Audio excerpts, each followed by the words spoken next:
All right, winemaker, Second generation. second generation winemaker, right? From Jutland. Three from Jutland, yeah. From Out Guldbæk. of Jutland. Yeah, So we are at 56 degrees northern latitude. I almost came 57. almost 57 and a little windy as we can see, and very hilly. And I came like this morning from Fyn, where I visited another one of our exhibitors, the Cool Climate Wine Summit 26, and came up here all the way in Jutland and just became hillier and hillier and more remote and simply just beautiful. So having a winery here. Yes.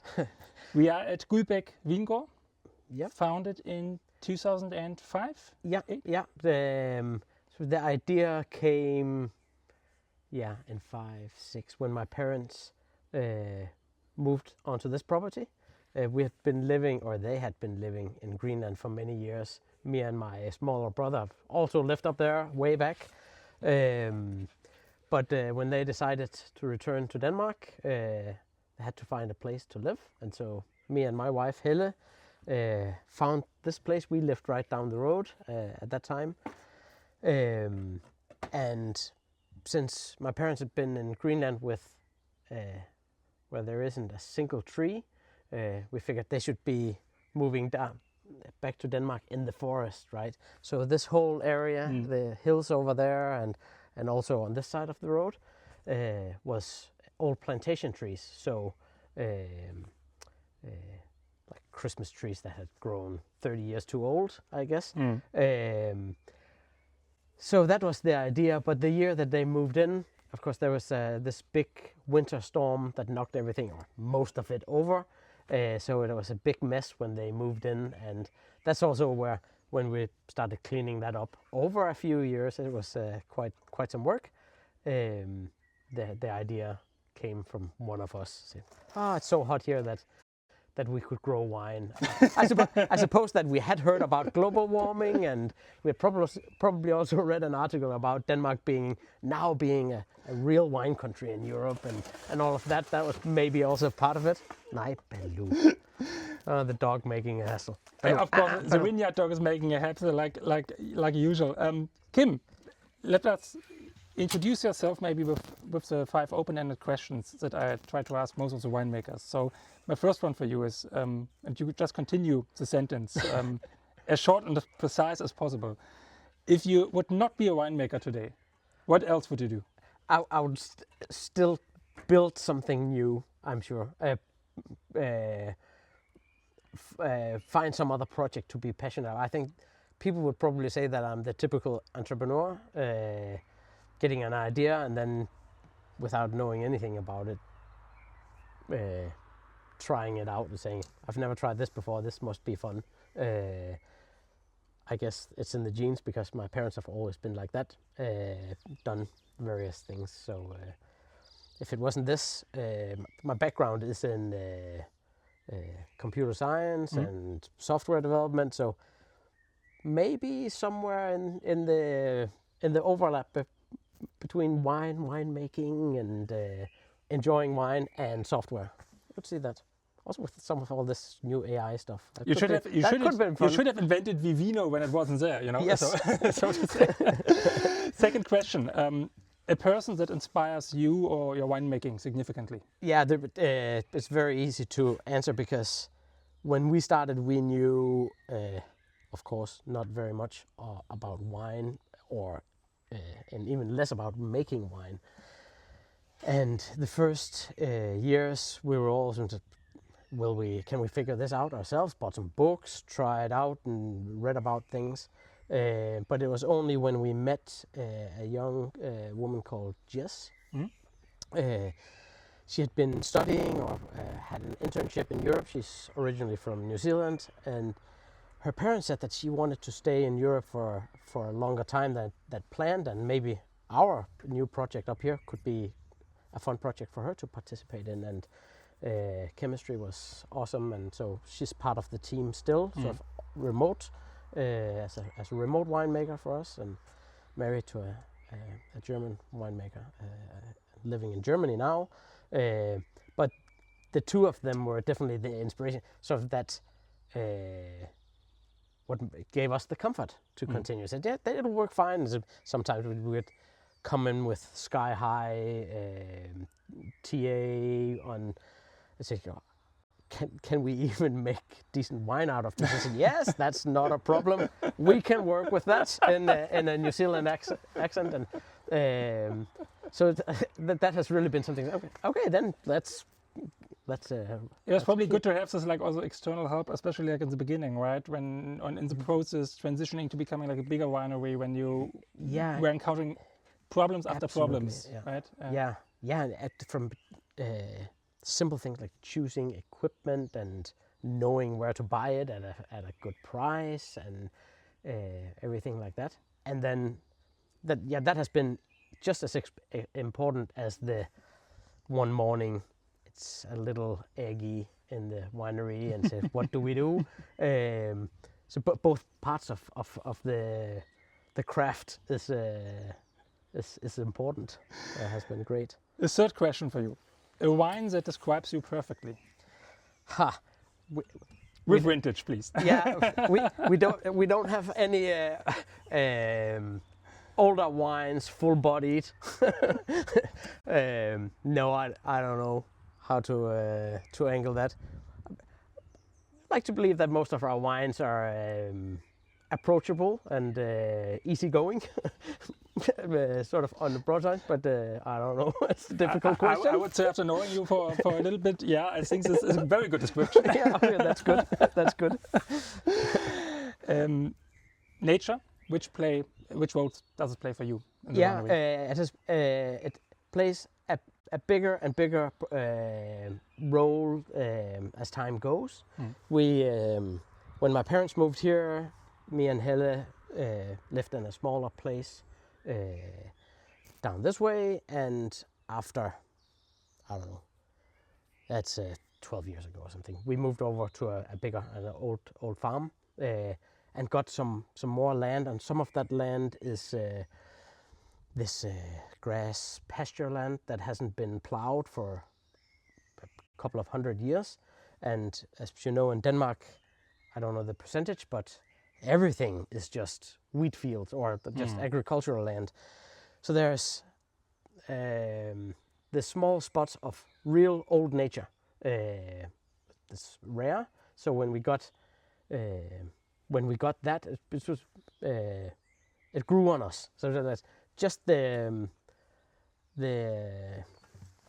say like it makes you happy knowing that you have a little patch of nature where there are some endangered or rare herbs or insects that you only find that has only been like seen 5 or 10 other places in the country.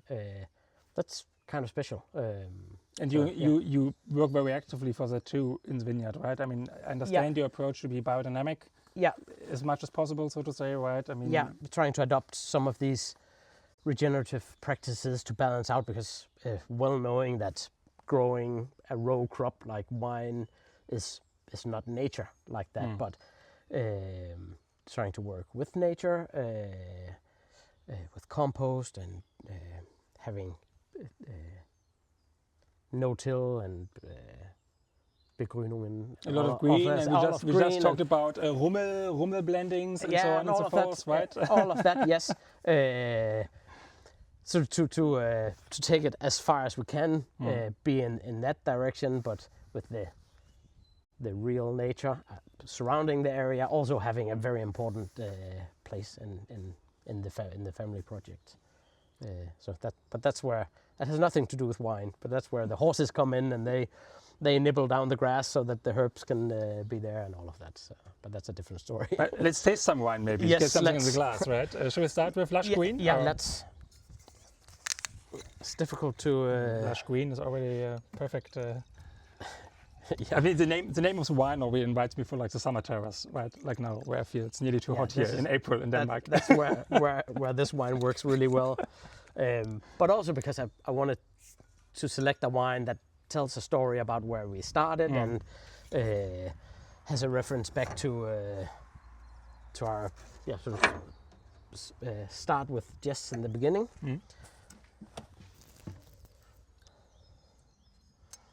ice cold. But definitely highly aromatic. Yes. And definitely peavy, I want to say. Yeah, yeah, yes. I mean, we are in Denmark after all, so it's an easy guess, but... Yes, and definitely a cold climate, definitely steel. Yeah.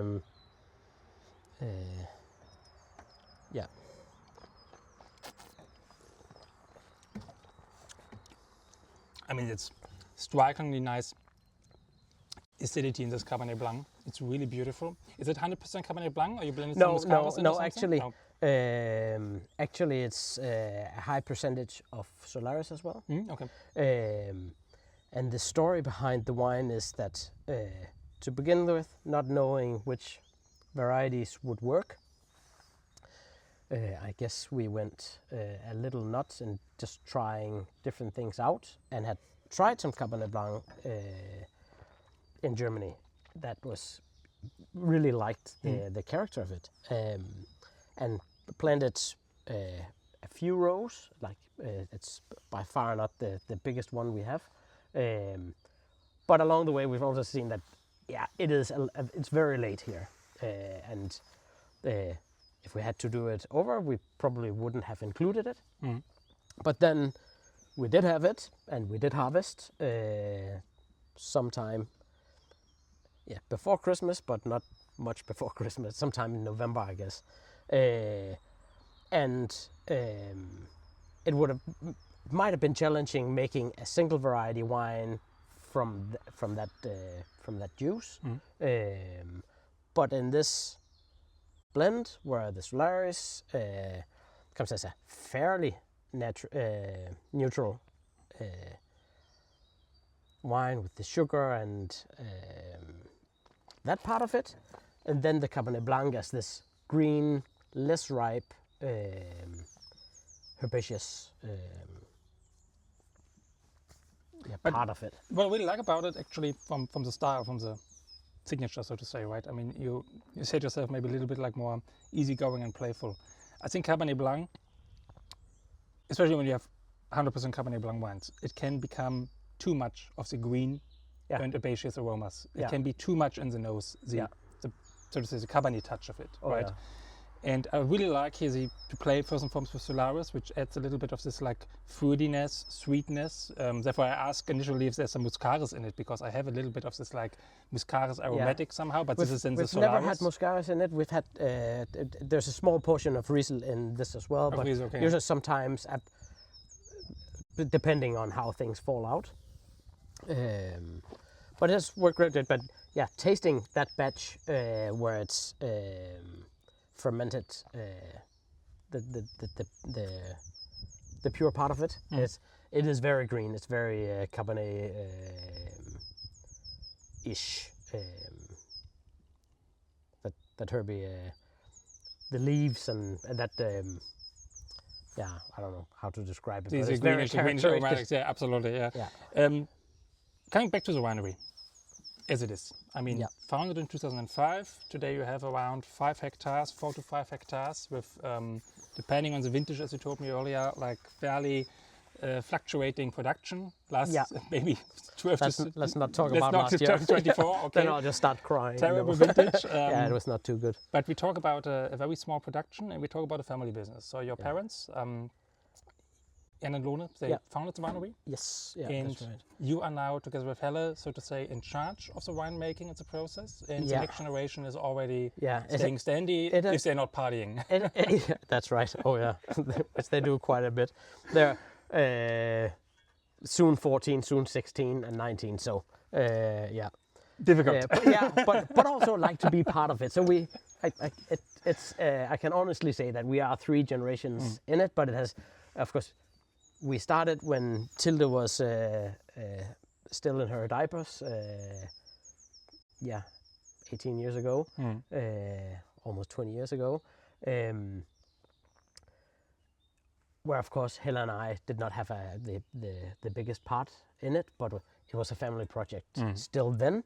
We were all involved in planting and harvesting and all of that, and then gradually over the last years we sort of made this shift to that I could, or Helle and I could take over the business, and my parents could get a chance to not doing all the authorities stuff and the budget and the accounting and so. I mean, you were telling earlier that your father, he simply loves to be an extractor with an audiobook and goes through the rows and does the green work there, right? Yeah. At the end of the day. Yeah, Good. that's right. So So today we're just more specialized in each of our areas, I guess.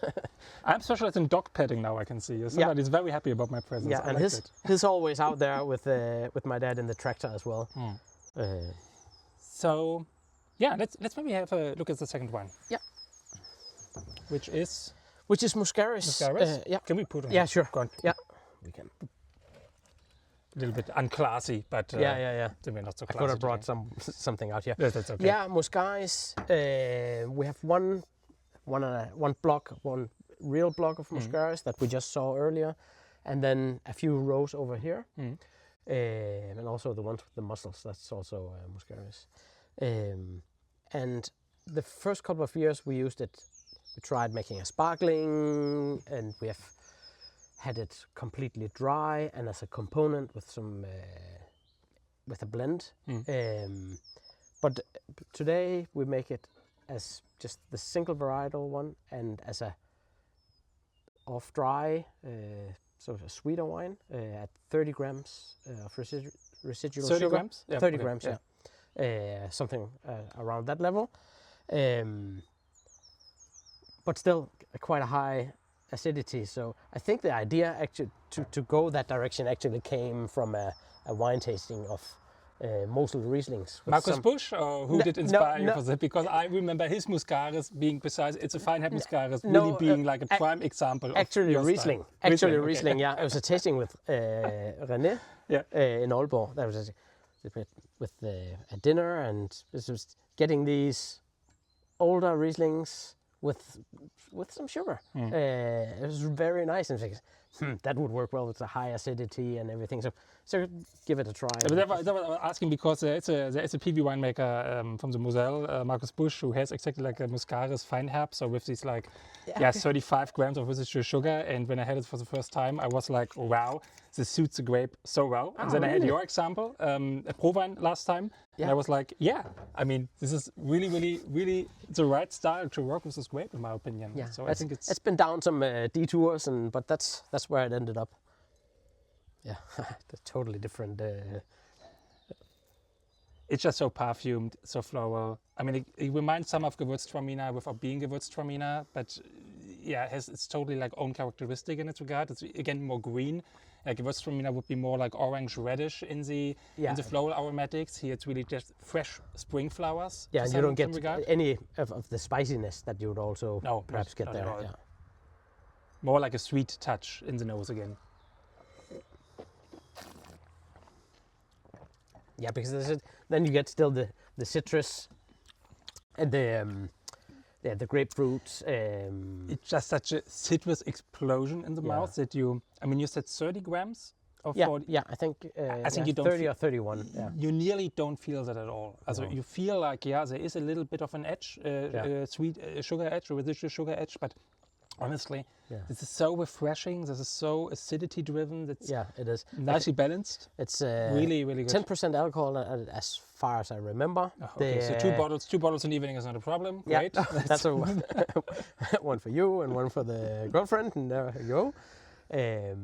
No, and the acidity wise, I think it's maybe 8.5. So it's high, or 7.5 maybe. Yeah.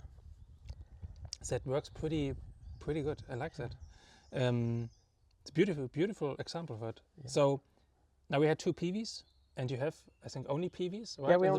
Yeah. You didn't play with Vinefra yet, and no, not all. That opens the question. If you look just behind the camera down there, there is 2 rows of a Pinot Noir clone, not Frühburgunder. Yeah. I don't remember which clone, but it was for an experiment or for fun, and it is just simply too late. It will not manage even for sparkling here. On a real Pinot Noir, a Spätburgunder. we have a little Frühburgunder as well, and it does actually it does finish. So.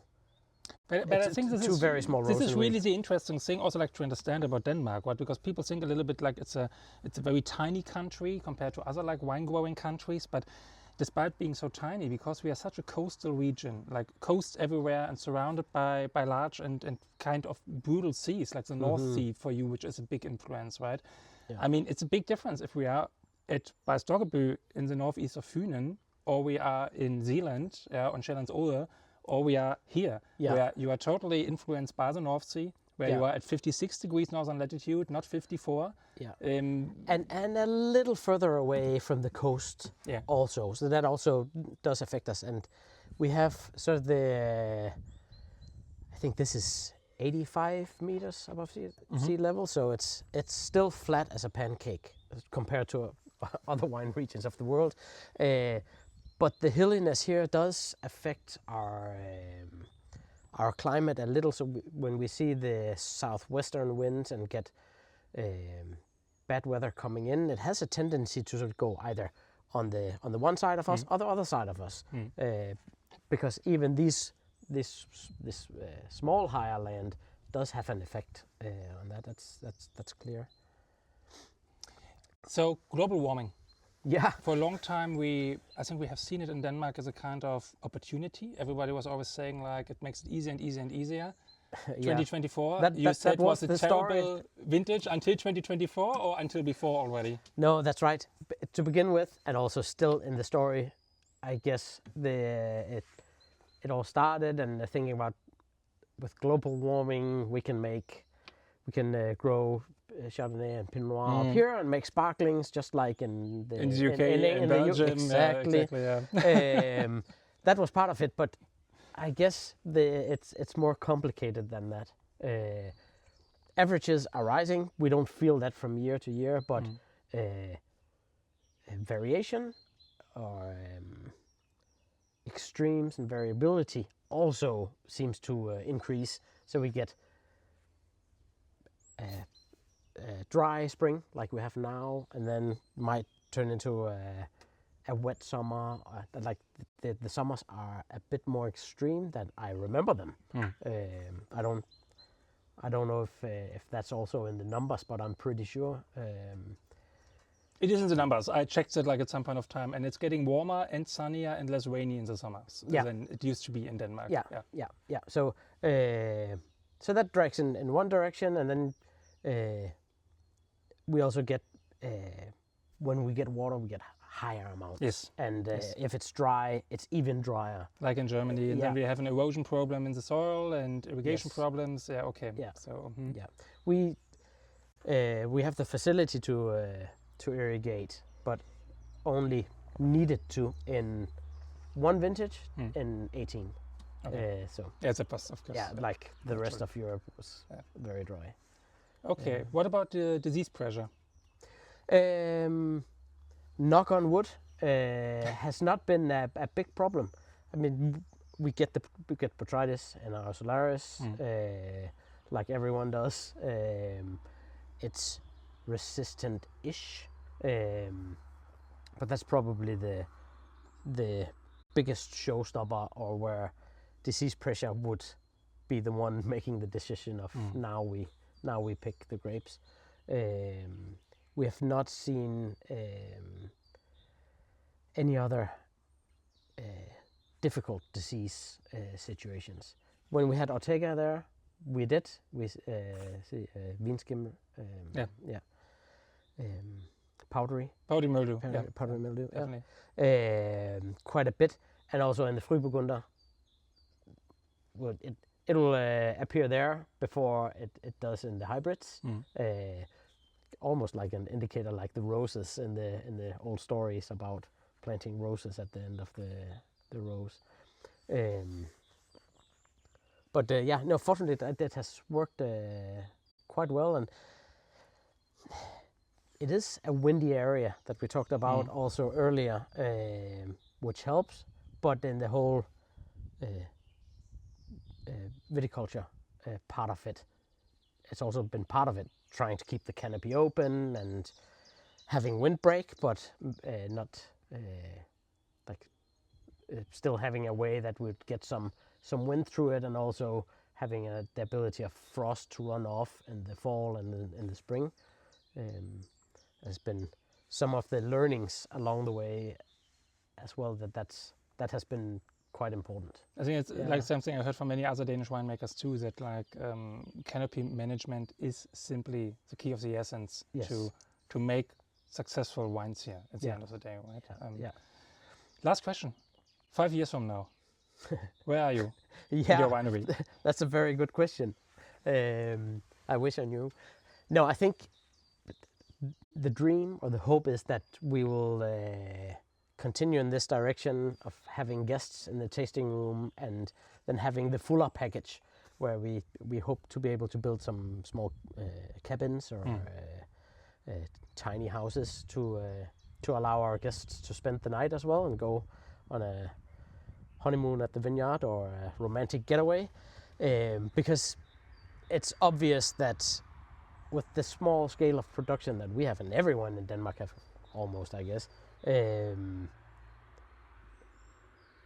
it can't stand alone as just being a wine producer, selling our wine in cases on a pallet. So this other part of it is very important. The tourism part and the experience part of it. Yeah, okay. Yeah, so that is whether or not we will have more plantings in 5 years, probably not. A little bit maybe, but maybe take out some of the lower parts of Block C, or where we can see that it's more difficult, and focus on the better blocks, and then maybe expand them a little bit. But we're not planning on finding a large plot of land and planting 10 hectares as it is now. Sort of keep it small, but then have this two parts in the business of having visitors as well. So I think visiting Danish vineyards is definitely something that people are excited about. I mean, we hope definitely that more and more tourists are coming, right? I think a good opportunity the next time is to meet you personally in January, hopefully, at Brugland Wine Summit, we'll be there, right? Where we have plenty of Danish quality winemakers together in Copenhagen. So links to that in the show notes, links to your profiles in the show notes, be it Instagram, be it website. Yeah, and go check out. We don't have a web shop at the moment, right? So I cannot link the products, but we put a description of the wines there. Yeah, and if anybody is interested, they should email you, I guess. Yes, right? yeah. Perfect. Do that, and the web shop is coming back soon, so keep an eye out for that, and have a look at the project. It'll be worth traveling for sure. Definitely. Thank you for your time. Yeah, welcome. It's a pleasure. Cheers. Cheers.